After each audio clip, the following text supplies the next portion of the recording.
Hey, it's Jason Wolford from Pro Guitar Studio here today to talk about 3-string triads. And we're going to focus on the strings 1, 2, and 3, which is the high E, B, and G strings. Now we're going to focus on both major and minor chords, and with each of those chord types, we can get 3 different ways to play the chords. Okay, so just as an example, major and minor chords, if they're like a regular triad, let's say G, A minor, E minor, etc., they have 3 notes. Okay, so even if you don't know the theory behind this, we're just going to briefly talk about what's going to happen here today. So in those 3 notes, let's say we have the G chord, consists of G, B, and D. Now I can play it as the lowest point here. We're going to play B on the bottom, so B, D, and G.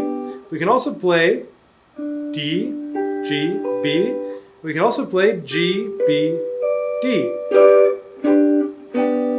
So those all function as a G chord, but they have different sounds, and the cool thing is that if we have a progression with a few different chords, there are many different ways we can put together to actually play through that progression. So triads come in handy for playing as a second guitar player, for soloing, for a range of things. And if you're listening to, like, say, funk, R&B, soul, that kind of stuff, these 3-string chords really come in handy. So let's check it out. Let's take a listen to the piece that we're going to do today, and then we'll dive right in.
All right, so now that we've heard the piece that we're going to do, let's just jump right in and talk about the chord. So this progression here is really straightforward. We have 3 repetitions of a simple major chord progression, all in the key of G. So what I did here is I chose the 3 major chords in G and the 3 minor chords to help us work through this.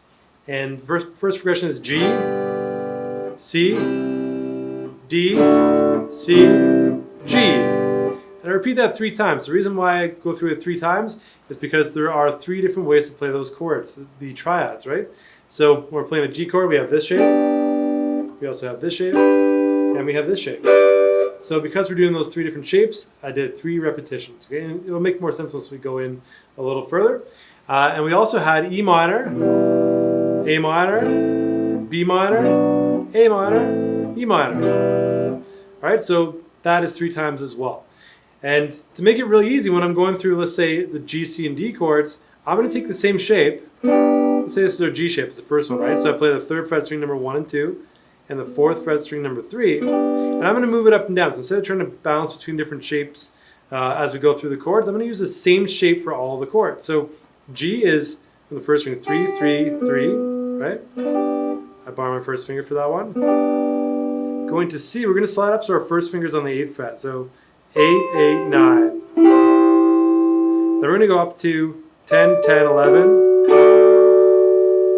Right? So the progression, 1, 2, 3, 4, 2, 3, 4, 1, 2, 3, 4, 1, 2, 3, 4.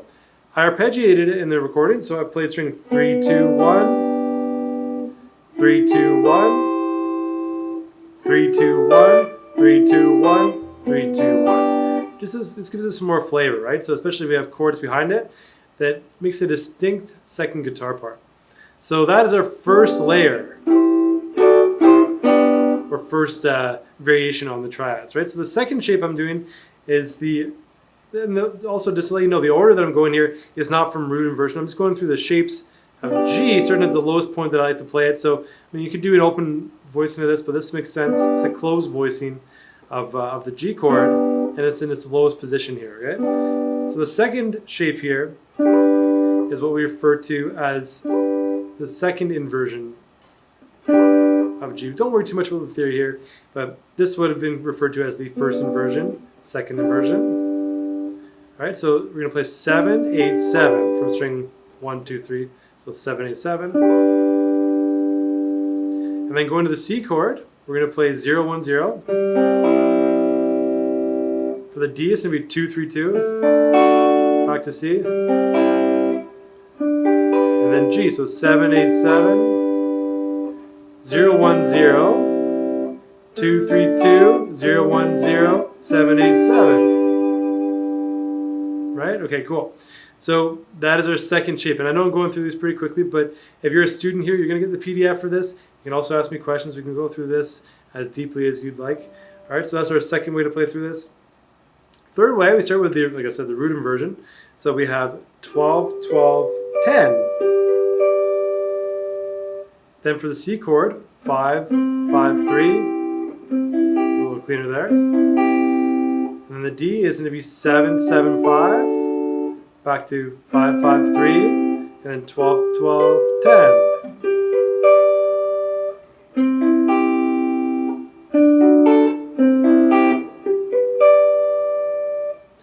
All right, so that's the three shapes, right? We had then this,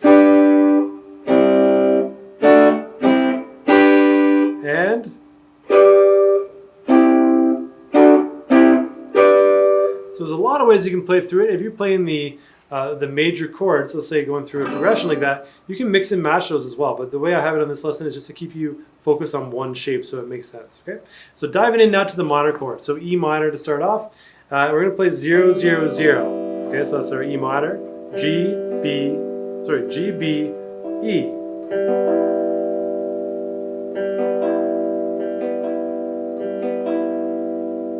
So we have the G on the bottom, that would be called first inversion, okay? Now the A minor is 5, 5, 5. B minor is 7, 7, 7. Back to 5, 5, 5. And then 0, 0, 0. So these are our first inversion shapes.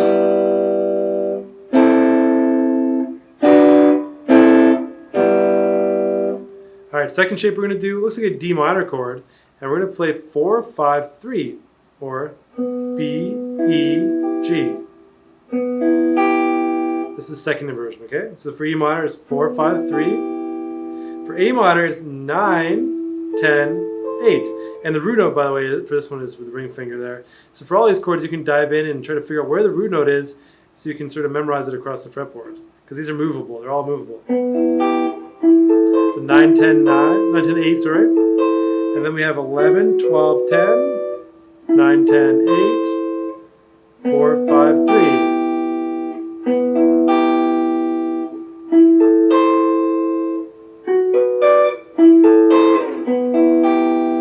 And the final shape, this is the root inversion, 9, 8, 7 for our first shape. A minor is 2, 1, 0. And then we have 4, 3, 2 for the B minor. Back to 2, 1, 0. And then 9, 8, 7.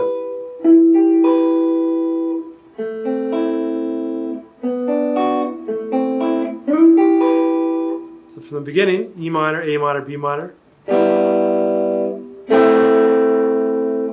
Do the wrong shape there. Here you go. Here.